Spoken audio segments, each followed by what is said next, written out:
guys, and welcome back to my channel. In today's video we're going to be watching a Luxin video. Future Redeemed is a love letter to Xenoblade 1. So yeah, this was uploaded recently, 2 days ago as of me recording this video. So yeah, and I wanted to watch this video on the channel. I wasn't sure if I was going to do a live stream reaction, but I think doing a video reaction is better because it is a smaller video, one of the rare Luxin smaller videos, you know. If you know his channel, you know that he does lots of long videos, but this is like a rare one that's like under 30 minutes. So yeah, we're gonna be reacting to this rare video. Hopefully you don't mind too much. Tomorrow I will do another reaction video to something maybe more fun. I don't know what I would do, maybe a DGR reaction again, or maybe Nathaniel Bandy, I don't know. We'll see what happens. But yeah, I'm excited to watch this video. So yeah, let's just get right into it. But wait, you may be asking, isn't this video supposed to be the one you said would be the one after the next one and the last one? Well, yes, but it's been like 2 weeks. I'm waiting on both of my OSTs to still even ship, let alone arrive, and it seems like the information included in it is going to be more of a neat trivia thing than a big lore bomb thing, so there's no disadvantage to doing this now, especially since it'll keep me from getting punched in the face too hard by the algorithm while I'm waiting for my products that were supposed to ship 3 weeks ago to, you know, actually do that. Regardless of the topic though, this video will still contain spoilers for the entire numbered Xenoblade Chronicles trilogy. Anyway, today we're going to talk about how cool Future Redeemed is again, but I will also be inadvertently placating a small but very vocal group of people who like pressing the thumbs down button on all of my content, because I will be saying nothing but good things about Xenoblade 1 for the rest of the runtime of this video. Wow, really? Basically, in addition to all the other cool things it manages to pull off, Future Redeemed also makes Xenoblade 1 better in retrospect in 3 different ways. I do agree. Firstly, and most simply, it treats Xenoblade 1 with a ton of respect and admiration, ending out the Cloud Saga while paying massive amounts of tribute to the game that started it all. That's really cool. It rebalances the amount of fan service present in the full package of Xenoblade 3, making for a much more even mix of stuff from both 1 and 2, as opposed to prior to Wave 4 where it was heavily skewed towards 2. And then lastly, it raises the importance of Xenoblade 1 to the overall narrative of the series, while also introducing new paths for the continuity to go down, ensuring that despite its humble beginnings as a new IP unconnected to any of the creator's previous work, Xenoblade 1 has earned its place as a Xeno game. And that's really Beyond cool. the stuff I talk about reinforcing at least one of those 3 points, there's not really going to be a structure to this. I'm just going to talk about cool things in the DLC related to Xenoblade 1.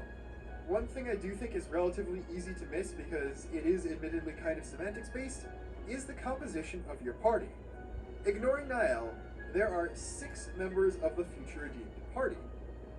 2 of them are the protagonists of the 2 games whose worlds were combined to make Xenoblade 3. So that is 1 direct representative of each of Xenoblade 1 and 2. Then we have Glimmer and Nicole. 1 each a child of each of those previous 2 characters. Yeah. But despite Shulk and Rex having kids being easy to extrapolate from the endings of 1 and 2, these children did not exist as characters until Xenoblade 3. So while you could argue that this is also indirectly 1 representative each of 1 and 2, I would argue that since these are original characters to 3, and soldiers in the Ionios flame clock system who get freed and become Ouroboros, this is 2 representatives for Xenoblade 3. And then there's Matthew. Yeah, he's a descendant of 2 Xenoblade 3 original characters, but he also fights exactly like Faye. He's effectively a Xenogears representative, and not from any of the games in this trilogy. And then we get to A. Is A an original character to 3? No.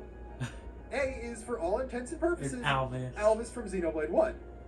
That is another direct representative of Xenoblade 1.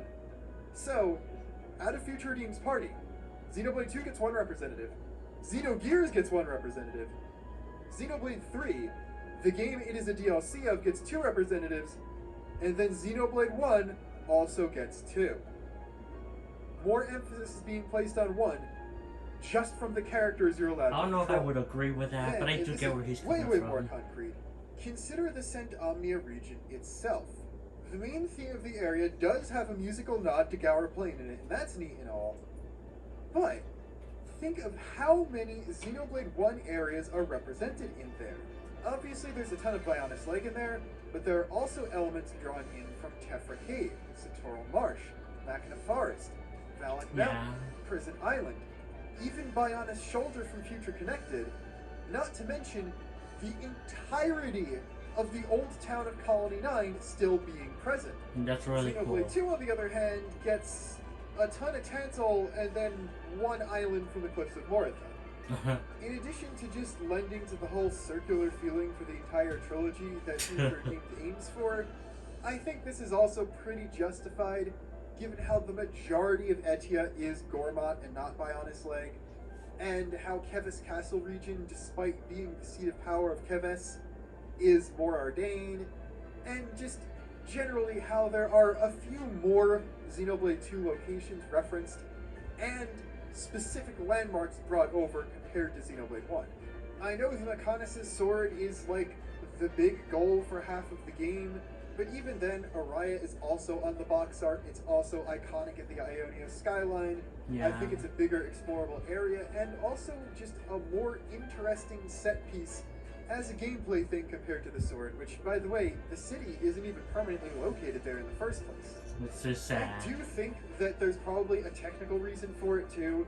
Like, even with Definitive Edition's improvements, Xenoblade 2 assets are probably better looking and a bit easier to translate into Xenoblade 3 than stuff from 1 is.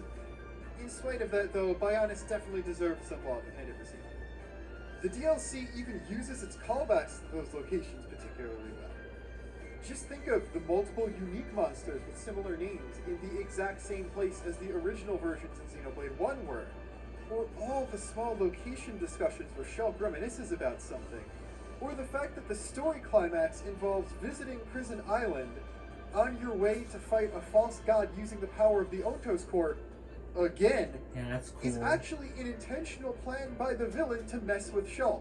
And even the view of Jupiter in the post-credit scene is very, very similar to an angle you can get in Xenoblade 1. In addition to the obvious Shulk and Rex team up, and even Shulk, Rex, and Noah if you count End in the final boss fight, we also get a ton of Shulk and effectively Alvis teaming up, except this time Alvis is the one using the Monado, and Shulk is using a weapon of his own creation. Yeah. A has Alvis's two arts from the one fight where he was a guest in Xenoblade 1, as well as visions with a different mechanic but the same level of brokenness and the original sound effects. And while yes, Rex does use animations from 3 of his party members, Shulk turned his Monado Buster into Blossom Dance, I know. which is kind of inarguably the coolest piece of asset reuse That's in really the entire cool. series. Then there's Colony 9 itself, always a bastion of resistance in any era. Even here in Ionios, when half of the buildings are too decrepit to even be safe to live in anymore. And yet, it's not just the buildings. While the It is sad how most of this gets destroyed at the end of the DLC, though. It is ultimately Xenoblade 1 that reaps the most from this, as we don't just get Shulk and Panacea there directly, but we also get to meet Georgie, the granddaughter of Giorgio, the curry salesman from the original Colony 9 and the original game. Yeah, I noticed that too. And That's Riku crazy. 2 is elevated to the level of person from one of the original worlds related to a previous character who was brought into Ionios intact. Not only that, but they canonize several Colony 9 related side quests from Xenoblade 1, either via someone directly referencing it or Shulk reminiscing on it. Like, who would have ever possibly thought that the words Gem Man in that order, with nothing in between them, would ever be directly uttered again in a Xenoblade game after 1? That was amazing. And then, they even managed to take a controversial aspect of the first game, the generic side quests, and make it a cool throwback that I was legitimately nostalgic for. Like, yeah, 3 sets of 3 generic quests, especially when the first one in the first set is a direct redo of a previous quest from the original game, that's perfect. Honestly, I wouldn't have minded more of the generic quests in Future Redeemed, just because the progression system is so good that you advance your character no matter what by doing literally anything in the game.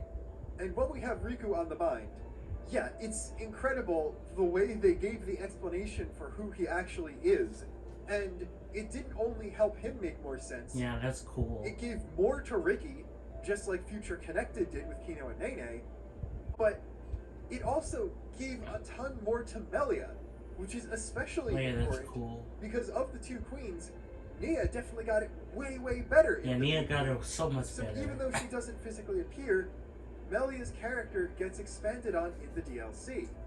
Then there's the fact that Ricky's son or grandson, depending on what you believe, who was rendered immortal by the random machinations of Origin, now holes up in what's left of Dunban's house. And because Shulk is married to Fiora and Ricky offered to adopt Shulk, he is basically staying over with a relative because his own home was probably destroyed in whatever caused Mac the Wildwood to come into existence. That's great. Yeah. And then Riku not only implies that there might be the souls of people important to Shulk in his replica Minato blade, which that's already super interesting because that implies it contains Origin metal, something the Future Connected version clearly didn't because Origin didn't exist at the time.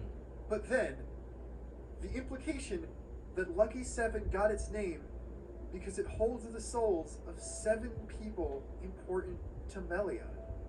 We can argue a lot about the identity of those 7 people, and I am about to do that, because the most obvious thing is, okay, there were 7 party members in Xenoblade 1. Yeah. We know Shulk and Melia are still alive in Ionios, so just remove them from that list and add Kino and Nene in from Future Connected.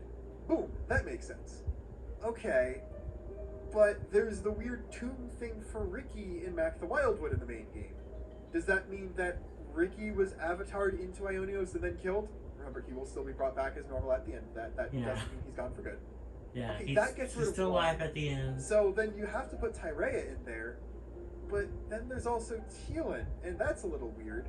Why would she put one of her siblings in there and not her other one? Well, the exact scene has Riku looking at the wrapped up Lucky 7, saying, everyone is right here, and then looking at Shulk's weapon and saying, and also with Shulk there. So either the souls are kind of drifting. It could also still permanently be an Origin with both weapons, able to call either specific subsets or all of them. That was not intentional, actually. In between the two weapons, it can kind of come and go as they please. I always thought it was just a Shulk has some people with him, and what's it called? I always thought it was like a like a symbolic thing. I don't know what else you call it. Symbolic thing, like it wasn't actually like the souls of their friends, but I don't know. It could also be like that. Xenoblade is known for both cases, so 7 has some other people in it. If this is Shulk, then clearly Fiora will be in his weapon and not Lucky 7, because I'm pretty sure she's closer to Shulk than Melia. And then maybe also Ryan and Dunban. And if you have the idea that Shulk can have some of the Xenoblade 1 cast, and the people in Lucky 7 are specifically people close to Melia, then it's actually fairly easy to make a list of 7 other people who would only be in Lucky 7. Now, granted, it is a little weird to suggest that some of Noah's power is coming from, like, Nene and Teal'c, and not people like Ryan and Dunban, but the entire deal with that is, it's a Melia-specific thing, so as long as the stuff makes sense for Melia, it's still... Okay, I thought it was, like, symbolic, but it could be the case that it's actually there, too. The other important thing is, we didn't know that pieces of Origin metal detached from Origin could hold people's souls until Future Redeemed. And while they draw power from Ouroboros stones, the main game's party only has Noah's Lucky 7 when it comes to Origin metal until they get the very late game upgrade to their main class's blades. Which means the Xenoblade 3 party is explicitly drawing power from Xenoblade 1 characters, but we don't actually know whether or not they're doing it with Xenoblade 2 ones. The very easy argument is that Xenoblade 2 characters are in the Ouroboros stones because those are the things that Nia had a role in, but we don't have any explicit confirmation of that. And that's a massive reversal to the amount of things we got explicit confirmations about related to Xenoblade 2 in the base game, compared to the Xenoblade 1 stuff being ambiguous even by Xenoblade 3 standards. what is decidedly not ambiguous if you're in the know is the fact that Future Redeemed is trying to make the series go full circle in a way that the base game of 3 really did not. Yeah. And obviously all the Xenoblade 1 nostalgia plays a big part in that. But I think a very important aspect of it is the music.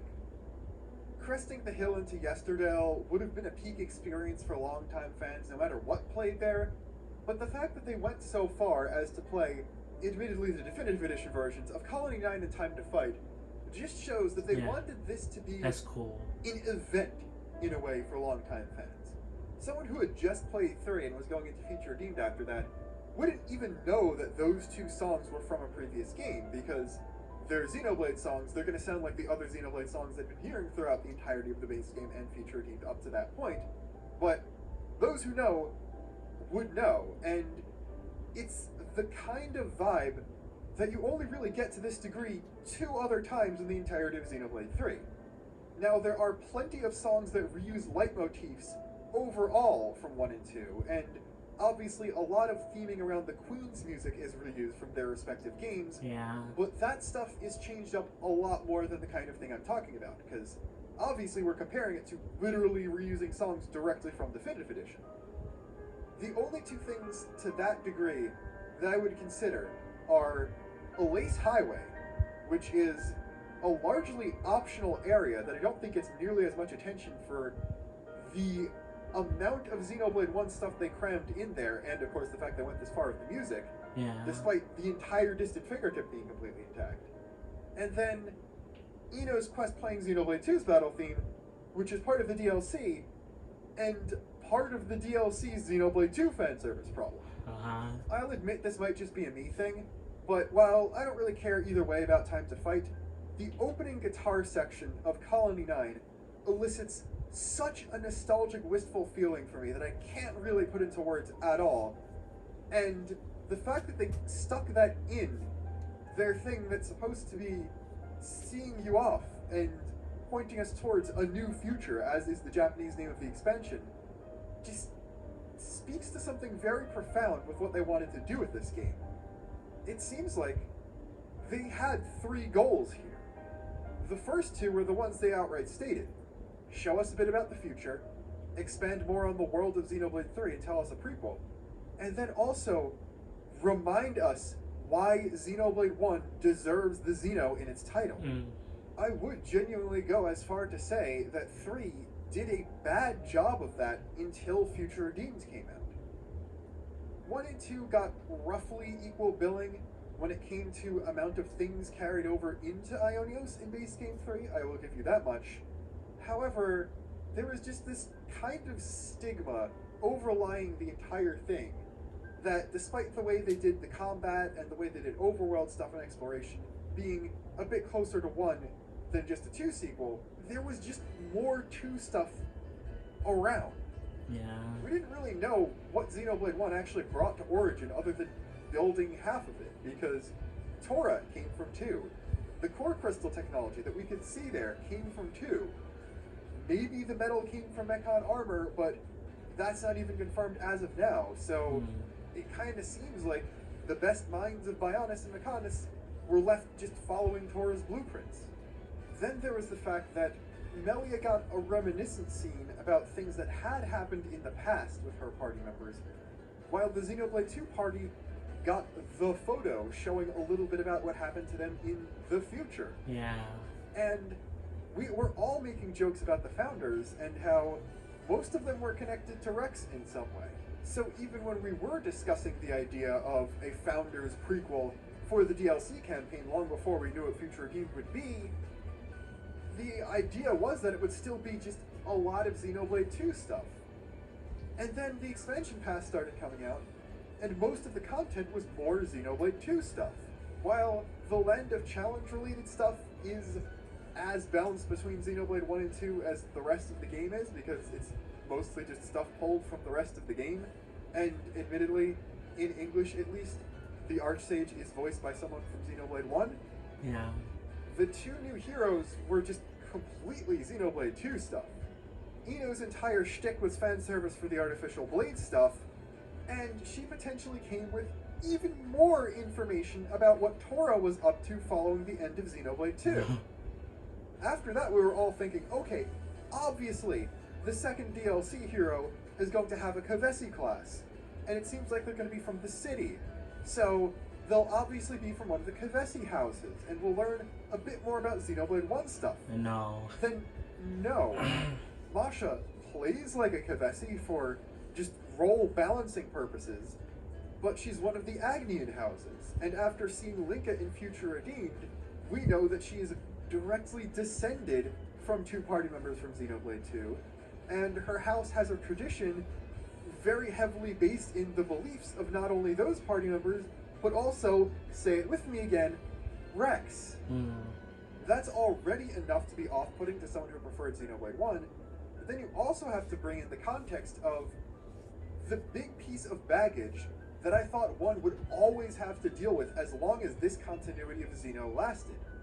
And that is, it would always have to follow up on the debt of never having been intended to be a Xeno game in the first place. Which means, while it carries a ton of hallmarks of Gears, Saga, and later Blade games, it is missing a few essential Xeno elements that were retconned into the series and brought into continuity with 1 starting with 2. Now, I'm not saying that 1 doesn't feel like a Xeno game at all. It still has most of the hallmarks. Yeah. The power of friendship is there, giant robots are there, organized religion ends up being a bad thing, and someone gets crucified. But I would definitely still refer to it as the least Xeno game, and a lot of people were thinking that if they continued some sort of overarching lore in the series past 3, Xenoblade 1 would just keep becoming less and less relevant because it lacked some of those elements, and that would cause its importance to the series to fall to the wayside, despite the fact that it was the one that started it all, and if you've been around for longer than 13 years, saved it all. Let me be clear in no uncertain terms. Xenoblade 1 being renamed to Xenoblade from Not a Beginning of the World, and ending up being a good and successful game, is the only reason there is still a Xeno series in 2023. Yeah, it is. It's also the reason we have a Breath of the Wild and Tears of the Kingdom. I will actually always say that, as of now, despite 2 being the most successful, 1 being the highest reviewed and original, and 3 being something we'll be able to figure out in the future once the hype cycle for the next game starts up, Xenoblade X is the most influential one to gaming as a whole, because if we don't get Monolith making an open world game on the Wii U, they don't get pulled to work on Breath of the Wild, and we don't get the version of Breath of the Wild that exists and completely change the gaming landscape. So, while X had the direct impact, that too wouldn't exist without Xenoblade 1. I personally find it weird when a game series that does do callbacks and fan service doesn't have the majority of those towards the first entry, unless it's like looking at you, Final Fantasy VII, right? Getting 2 Smash Bros. For the classic era of the series that actually debuted on Nintendo got 1. Consistently one of the most disliked ones in the series. And it really felt like, despite Xenoblade 1 still obviously being a game most regarded as a masterpiece, was going down that route just because the way the series had been progressing was rendering it irrelevant. Then Future Redeemed saw all of our concerns and was basically like, no, we retconned connections to other games in the series into Xenoblade 1 for a reason. Let's do something really cool with this. You think Alvis being Ontos was simply a way to recontextualize Xenoblade 3 into a story with something like the Zohar in it? Oh no, we're not actually done with that concept yet. You thought Tora made all the blueprints for Origin? No. He had something to reverse engineer. The core crystal of Ontos that Shulk found and was probably the first one to start to interpret. You thought that all of the DLC would be Xenoblade 2 related? No. We're not only including all that stuff we just talked about as additional lore in the DLC campaign, we're going to do something with Ontos and have that core act as a member of the Trinity processor and come in conflict with Numa and potentially Logos. Jury's still out on that one. We're going to bring back Alvis as a character and continue to do something based on the spark of humanity that was shown to them by Shulk. We're going to make the final boss of this game something from Xenoblade 1, attempting to do something based on Klaus and on the bigger context for his motivations and actions that we were given in 2. Oh, 3 of the founders are blood related to Rex, and a 4th is connected to him by bonds of mentorship? Yeah, that is true. However, one of the founders is blood related to Shulk. One of the founders is basically identical to what Rex did for House Cassini. And then the 7th founder is Riku, another Xenoblade 1 party member descendant who has connections with both Shulk and Melia. Riku's entire deal is that he's a big Xenoblade 1 reference. And yeah, there's an 8th main character who isn't one of the founders, who is also a returning character from Xenoblade 1. You're going to visit tons of Xenoblade 1 locations. The final boss theme is going to sound a lot like Zen's The Divine. The design of the boss is going to draw inspiration primarily from Xenoblade 1 again alongside Xenogears, putting the beginning of the Xenoblade series alongside the genesis of Xeno as a whole. Shulk and A are given plenty of opportunities to reminisce on things that happened in the past in Xenoblade 1, and give hints about what happened in the future after the end of Future Connected that we didn't really get to see in Melia-related stuff, and is coming close to being equal to what we heard about Xenoblade 2's party. Shulk and Rex are united together, and they're given completely equal weight, treated with the same amount of respect, and put on the exact same pedestal because both of them deserve that. And even in the end, the final bit of assistance comes from the Kavesi console N, aiding in the fight against the Xenoblade 1-derived antagonist Alpha, and being the one to finally unlock Ouroboros. The ending even contains a referenced shot to the end of Xenoblade 1 in A paraphrasing something Alvis said so long ago. That bright future is still coming, and Xenoblade 1 is still an important foundation for it. If Definitive Edition was an update of Xenoblade 1, drawing from everything the developers had learned in the decades since its original release, Future Redeemed is a hint towards the future of the series, and also a love letter to Xenoblade 1, to the beginning of the Xenoblade world that we all love so much. And I will continue to talk about that world, the other Xeno worlds, and worlds that we might not have even seen yet. But that will have to wait until next time, and until then, this is Luxin, signing off. Well, that's it. That was a really good video. Let me replay. I've been playing lots of PlayStations, so I get the buttons mixed up. Yeah, I love Xenoblade a lot. It actually made me really emotional with this video. Because I do love Xenoblade 1 a lot. Like, Xenoblade 2 was technically my first Xeno game, but Xenoblade 1 was what made me love it as a whole. Also, let me like the video. Again, I should have mentioned this at the beginning, but you'll find the original video in the description down below.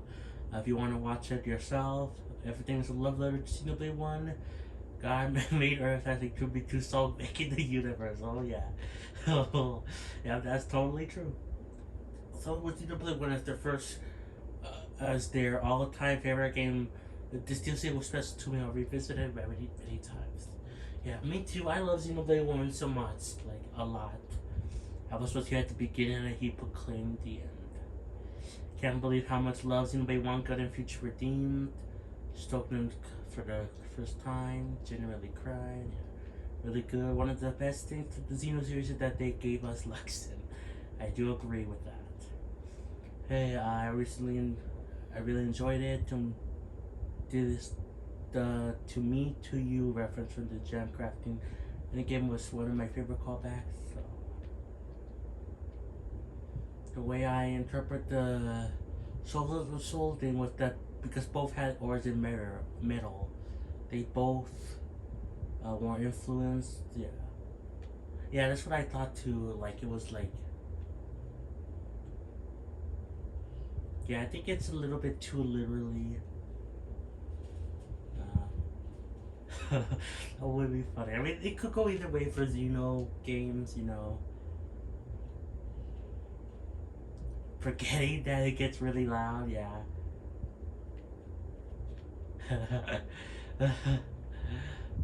Yeah, it gets really loud there. I've had that happen to me before in my videos. I had to lower that part because it got really loud, and whenever I use that song, uh, yeah, I think that's gonna be it. So yeah, guys, this was a good video. I love Xenoblade. You know, I want to cover more of it on the channel. You know, I will be doing more vocal covers with Xeno stuff, Xeno vocal covers. You know, I want to do more live streams on Xeno stuff. You know, grinding. You know, like I want to make more dedicated disgusting videos on some of my thoughts on Xenoblade and Xeno stuff, you know? I just love the Xenoblade series so much, and I want to share it more with you guys. But yeah, that's gonna be it for the video, though. Hope you enjoyed. I don't know what my next reaction video will be.